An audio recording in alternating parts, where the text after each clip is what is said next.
Hello guys, சட்டியில் போட்டு அப்படி பெரட்டி சாப்பிட்ற டேஸ்ட்டு தான் வேறு லெவல்.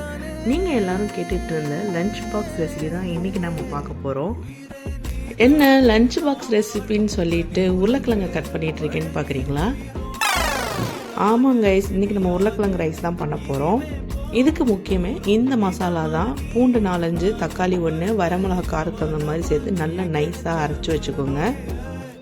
இப்போ கொஞ்சம் எண்ணெய், கடுகு, உளுந்தம் பருப்பு, வெங்காயம், கருவேப்பிலை சேர்த்து நல்லா வதக்கிட்டு உருளைக்கிழங்கு நம்ம ஒரே ஒரு பாயில் பண்ணி எடுத்து வச்சுக்கணும். அதையும் சேர்த்து தேவையான அளவு உப்பு, நம்ம அரைச்சி வச்ச மசாலாவும் சேர்த்து மசாலா ஸ்மெல் போகிற வரைக்கும் நல்லா வதக்கிக்கணும். தண்ணி ஊற்ற தேவையில்லை, அதிலே தண்ணி வரும்.